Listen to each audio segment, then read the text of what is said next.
चलिए फिर से आपके लिए मोस्ट इम्पोर्टेंट प्रश्नों के साथ ये पूरा प्रैक्टिस सेट, और इस प्रैक्टिस सेट में हमने सभी विषयों को कवर करने की कोशिश की है। इम्पोर्टेंट प्रश्न हैं, पिछली परीक्षाओं में लगातार पूछे गए थे, और सबसे अच्छी बात यह है कि इन प्रश्नों की व्याख्या भी आपको साथ में मिलेगी। अर्थात कह सकते हैं कि एक प्रश्न से 2 से 3 प्रश्न आपके सही होने वाले हैं। तो चलिए स्टार्ट करते हैं। तो पहला प्रश्न है कि रस सूत्र के जनक माने जाते हैं। आंसर इसमें राइट होगा ए ऑप्शन, भरत मुनि। देखिए, रस सूत्र के जनक भरत मुनि को माना जाता है। इनके अनुसार रसों की संख्या 8 है, जबकि काव्य में रसों की संख्या 9 है। श्रृंगार रस को ही सर्वश्रेष्ठ रस माना जाता है। दूसरा प्रश्न, आचार्य शुक्ल के अनुसार छायावाद के प्रथम प्रतिनिधि कवि हैं। आंसर इसमें राइट होगा डी ऑप्शन, सुमित्रा नंदन पंत। आचार्य रामचंद्र शुक्ल के अनुसार छायावाद प्रथम व प्रतिनिधि कवि सुमित्रा नंदन पंत जी को माना जाता है। तीसरा प्रश्न है, रास्ता देखना, इस मुहावरे का सही अर्थ क्या होगा? प्रतीक्षा करना। चौथा प्रश्न, निम्न में से अनुनासिक वर्ण कौन सा है? तो देखिए, अनुनासिक वर्ण आपका सी ऑप्शन हो जाएगा, मा। ऐसे वर्णों का उच्चारण नासिक तथा मुंह से होता है और उच्चारण में लघुता रहती है। हिंदी वर्णमाला में 5 वर्ण होते हैं जो अनुनासिक है। ठीक है, इन्हें नोट कर लेंगे, अनुनासिक वर्णों को। प्रश्न संख्या 5, हिमालय किस प्रकार की संज्ञा है? तो ये व्यक्तिवाचक संज्ञा के अंतर्गत आता है हिमालय। देखिए, जिस शब्द में किसी एक स्थान आकृति का बोध हो या उसके बारे में जानकारी हो तो उसे हम व्यक्तिवाचक संज्ञा कहेंगे। यहाँ हिमालय से पर्वत के नाम का बोध हो रहा है, अतः हिमालय व्यक्तिवाचक संज्ञा है। निम्नलिखित में से कौन सा वेद संगीत से संबंधित है? आपको पता ही है, सामवेद एक ऐसा वेद है जिसमें संगीत संबंधित मंत्र और बहुत सारी चीजें मिलती हैं। संगीतमयी हो सामवेद का अर्थ होता है गान। ठीक है, संकलित मंत्रों का दस्तावेज भी इसको बोल सकते हैं, जिसमें मंत्रों को देवताओं की स्तुति के समय गाया जाता है। सामवेद में कुल 1549 ऋचाएं पूछी जाती हैं कि सामवेद में कुल ऋचाएं कितनी है? 1549, और इसके अतिरिक्त 75 के अतिरिक्त शेग ऋग्वेद से ली गई है। चलिए अगला प्रश्न, सांख्य दर्शन संप्रदाय की स्थापना की गई थी। आंसर इसका बी होगा, कपिल के द्वारा। अगला प्रश्न, निम्न में से कौन सा प्राचीन भारत का पहला साम्राज्य है जिसमें युद्ध के लिए बड़े पैमाने पर हाथी का उपयोग किया जाता था? तो सी ऑप्शन राइट होगा, मगध। देखिए, मौर्य शासन के उत्थान से पहले ही 2 सदियों में मगध साम्राज्य के विकास का दौर समकालीन ईरानी साम्राज्य के दौर के समान रहा। मगध में बिंबिसार, अजातशत्रु और महापद्मानंद जैसे महत्वाकांक्षी शासकों द्वारा लगातार इसके विस्तार से इसे मजबूत किया गया। नवा प्रश्न, किस स्मारक से गौतम बुद्ध ने दुनिया के बौद्ध धर्म के अपने दिव्य ज्ञान का प्रचार किया था? तो आंसर इसमें बी राइट होगा, महाबोधि मंदिर समूह। महाबोधि मंदिर समूह महाबोधि विहार बोध गया में स्थित है। ये प्रसिद्ध बौद्ध विहार है। भगवान बुद्ध ने यहीं पर ज्ञान प्राप्त किया। कथाओं में उल्लेखित बोधि वृक्ष को भी यहाँ है। ये मौर्य सम्राट अशोक द्वारा बनवाया गया था। यूनेस्को द्वारा 2002 में इसे विश्व धरोहर घोषित किया गया। अगला प्रश्न, निम्न में से कौन सी जगह हैमिश मठ से सबसे निकट है? आंसर सी राइट होगा, लेह। हैमिश मठ या हैमिश गोम्पा जम्मू और कश्मीर राज्य में दक्षिण पूर्व दिशा में लगभग 45 किलोमीटर की दूरी पर स्थित है। ये एक मठ है जो लद्दाख के सभी मठों से आकर्षक और खूबसूरत है। ये मठ 12,000 फुट की ऊंचाई पर सिंधु नदी के पश्चिम किनारे पर स्थित है। अगला प्रश्न, निम्नलिखित में से कौन अलाउद्दीन खिलजी दरबारी कवि थे जिन्होंने प्रसिद्ध कविता हसत बहसत लिखी थी? आंसर इसमें भी राइट होगा, अमीर खुसरो। नेक्स्ट क्वेश्चन, सम्राट अकबर के दरबार में टोडरमल थे। आंसर डी राइट होगा, वित्त मंत्री। 13वां प्रश्न है, किस वर्ष शिवाजी को छत्रपति जी का ताज पहनाया गया था? तो आंसर इसमें सी राइट होगा, 1674 में शिवाजी ने काशी के प्रसिद्ध विद्वान गंगा भट्ट और अपना राज्याभिषेक रायगढ़ में करवाया था। छत्रपति की उपाधि धारण की गई अतिरिक्त शिवाजी ने हिंदू पदपाशाही अंगीकार किया गया और रक्षा का व्रत लिया। हिंदू धर्म द्वारा की उपाधि भी धारण की। अगला प्रश्न, बंगाल किसके नेतृत्व में धीरे धीरे मुगल नियत से अलग हो गया? आंसर सी राइट होगा, मुर्शीद कुली खान। 18वीं शताब्दी में बंगाल धीरे धीरे मुर्शीद कुली खान के अधीन नियंत्रण से अलग हो गया। उन्हें बंगाल के नायब के रूप में नियुक्त किया गया था, अर्थात बंगाल प्रांत के उपराज्यपाल के रूप में भी जाना जाता था। नेक्स्ट क्वेश्चन, भारत के निम्नलिखित में से किस राज्य में ब्लैक होल स्मारक स्थित है? आंसर राइट होगा, पश्चिम बंगाल। आपसे रिक्वेस्ट है, आप इस वीडियो को अगर आप देख रहे हैं तो प्लीज लाइक करके शेयर अवश्य कर दीजिएगा। इंपॉर्टेंट क्वेश्चन है, सभी आगे जरूर देखिएगा। तो देखिए, इसमें आप राइट आंसर क्या लगाएंगे? ए, पश्चिमी बंगाल। अगला प्रश्न है, वुड का डिस्पैच किसके बारे में था? आपको पता ही है, ये वुड का डिस्पैच शिक्षा के बारे में था।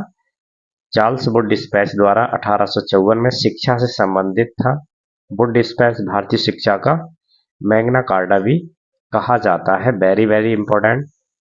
नेक्स्ट क्वेश्चन, प्रार्थना समाज के संस्थापक निम्नलिखित में से कौन थे?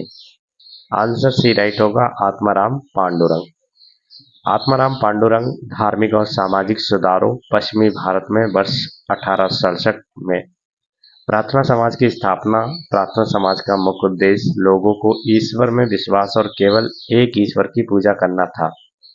यहाँ पर कुछ इम्पोर्टेंट सुधारक हैं और उन्होंने संस्था या समाज की स्थापना की है।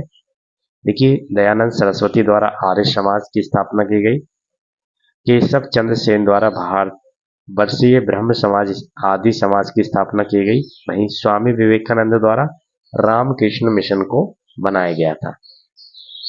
अगला प्रश्न, निम्नलिखित में से कौन सा शब्द भारत संविधान की प्रस्तावना में गणराज्य शब्द से पहले आता है? तो आंसर इसमें डी राइट लगा देंगे, संघीय। संघीय शब्द भारत के संविधान की प्रस्तावना में गणराज्य शब्द से पहले नहीं आता है, अर्थात संविधान के संघीय शब्द का जो मतलब कह सकते हैं, बल्कि राज्यों का संघ शब्द का हुआ है। ठीक है, तो इस चीज को अच्छे से समझ सकते हैं, इंपॉर्टेंट रहेगा। अगला प्रश्न, भारतीय संसद का वित्तीय बजट कौन प्रस्तुत करता है? तो वित्त मंत्री जी, यानी कि जो फाइनेंस मिनिस्टर होते हैं, वह भारतीय संसद का वित्तीय बजट प्रस्तुत करते हैं। अगला प्रश्न, लोकसभा और राज्यसभा की संयुक्त बैठक अध्यक्षता कौन करता है? तो लोकसभा अध्यक्ष भारतीय संविधान के अनुच्छेद 108 के अंतर्गत राष्ट्रपति विशेष परिस्थितियों में दोनों सदनों की संयुक्त बैठक आहूत करता है। संयुक्त अधिवेशन की अध्यक्षता लोकसभा की अध्यक्षता में भारतीय संविधान के अनुच्छेद 108 ब्रैकेट में 4 के तहत करता है। नेक्स्ट क्वेश्चन, निम्नलिखित में से दुनिया की सबसे तंग घाटी कौन सी है? यहाँ पर ये घाटी है, देखिए घाटी, ठीक है। तो यहाँ पर राइट डी हो जाएगा, the grand canyon. The grand canyon घाटी संयुक्त राज्य अमेरिका की एक एरिजोना राज्य से होकर बाली कोलोराडो नदी की धारा से बनी तंग घाटी है। ये 446 किलोमीटर लंबी, कई हजार किलोमीटर गहरी भी है। अगला प्रश्न, अरावली पर्वत श्रेणी में सबसे ऊंचा शिखर कौन सा है? आंसर राइट होगा, गुरु शिखर। अगला प्रश्न, चिल्का झील ओडिशा राज्य में स्थित भारत की सबसे बड़ी खारे पानी की झील है। ये दक्षिण और स्थित है महानदी डेल्टा में। नेक्स्ट क्वेश्चन, निम्नलिखित में से कौन सी नदी खंबात खाड़ी में नहीं मिलती है? आंसर इसमें राइट हो जाएगा डी, तापी नदी खंबात की खाड़ी में खंबात की खाड़ी गुजरात में स्थित है। खंबात की खाड़ी में प्रमुख नदियां नर्मदा, ताप्ती, माही नदी, साबरमती है, जबकि कैना कृष्णा नदी की सहायक नदी है जो महाबलेश्वर महाराष्ट्र से निकलकर कृष्णा नदी से मिल जाती है। अगला प्रश्न, जब ग्रेनाइट चट्टान रूपांतरित होती है तो उनसे क्या बनता है? तो उनसे बनता है भाई नाइस। ठीक है। 26वां प्रश्न, निम्नलिखित में से पृथ्वी की सबसे बड़ी ज्वालामुखी कौन सी मानी जाती है जो अपनी मात्रा और पद चिन्ह की दृष्टि से? तो सी ऑप्शन तामू मौसिफ। पृथ्वी की सबसे बड़ी ज्वालामुखी तामू मौसिफ है। महाज्वालामुखी कहा जाता है इसको, और ये परिश्रमी प्रशांत महासागर में स्थित है तथा इसका क्षेत्रफल 31,000 किलोमीटर है। 27वां प्रश्न, श्रीलंका में निम्नलिखित में से कौन सी चोटी सबसे ऊंची है? आंसर ए राइट होगा माउंट पेंड्रो। श्रीलंका की सबसे ऊंची चोटी माउंट पेंड्रो है जिसकी ऊंचाई 2524 मीटर नुवारा एलिया शहर के उत्तर पूर्व में स्थित है। किरी गलोपेट्टा जिसकी ऊंचाई 2388 मीटर, ये श्रीलंका की दूसरी सबसे ऊंची चोटी है। अगला प्रश्न, पौधे का नर प्रजनन अंग कौन सा है? आंसर ए राइट होगा पुंकेसर। पौधे में प्रजनन की क्रिया परागण कहलाती है। पौधे में क्रिया पुष्प में होती है। पुष्प में नर और मादा यौन अंग होते हैं। नर अंग पुंकेसर, स्त्री प्रजनन अंग स्त्री केसर कहलाता है। नेक्स्ट क्वेश्चन, रेडियोधर्मिता नापी जाती है। आंसर ए राइट होगा गिगर मुलर काउंटर में। अगला प्रश्न, भारत में दूसरा सर्वाधिक महत्वपूर्ण धातु कर्म उद्योग कौन सा है? तो सी ऑप्शन राइट होगा एल्युमिनियम। अगला प्रश्न, उत्तर प्रदेश राज्य में उर्दू को द्वितीय राजभाषा कब घोषित किया गया? तो वर्ष 1989 में। उत्तर प्रदेश शासकीय भाषा संशोधन अधिनियम 1989 द्वारा राज्य में शासकीय कार्यों के लिए उर्दू को दूसरी राजभाषा किया गया था, जबकि प्रथम राजभाषा हिंदी अक्टूबर 1947 देवनागरी लिपि घोषित की गई थी। भारतीय संविधान के अनुच्छेद 343 के तहत देवनागरी लिपि में लिखी गई हिंदी को भारत आधिकारिक भाषा के रूप में अपनाया गया। नेक्स्ट क्वेश्चन, उत्तर प्रदेश राज्य कब अस्तित्व में आया? तो ए ऑप्शन राइट हो जाएगा 1 अप्रैल 1937 में। 33वां प्रश्न, उत्तर प्रदेश का प्रथम लोक आयुक्त कौन था? आंसर डी राइट होगा विशंबर दयाल उत्तर प्रदेश के प्रथम लोक आयुक्त थे। उत्तर प्रदेश में शाक्त जलवायु क्षेत्रों की संख्या बताएंगे। शाक्त जलवायु की संख्या जो है 9 है। उत्तर प्रदेश में ठेरी बांध परियोजना किस देश के सहयोग से पूरी की गई थी? आंसर डी राइट होगा सोवियत संघ। 36वां प्रश्न, कौन सा संगठन ऑपरेशन ग्रीन को क्रियान्वित करता है? आंसर राइट होगा NAFED. NAFED national agriculture cooperative marketing federation of India के द्वारा की जाती है। हॉलमार्क लोगो का उपयोग निम्न में से किसके लिए किया जाता है? लोगो, ठीक है, ये लोगो है, तो इसका उपयोग किया जाता है जेवर आभूषण में। भारत के किस स्थान की चाय को पंजीकृत जीआई भौगोलिक उपदर्शन टैग मिला? दार्जिलिंग। नेक्स्ट क्वेश्चन, अंतर्राष्ट्रीय गमन माइग्रेशन क्या है? आंसर ए राइट होगा देशों के बीच में लोगों का संचलन। 40वां प्रश्न, वस्तु एकाव सेवा कर यानी कि जीएसटी भारत में 1 जुलाई खालिस्तान को पेश किया गया था। सी ऑप्शन राइट 2017 में। ठीक है, याद रखेंगे जीएसटी भारत में 1 जुलाई 2017 को पेश किया गया था और इसे लागू कब किया गया था? उसी दिन लागू कर दिया गया था। तो सेशन अगर आपको अच्छा लगा है तो प्लीज आपसे रिक्वेस्ट करते हैं अगेन कि आप इसको लाइक और शेयर अवश्य कर दें।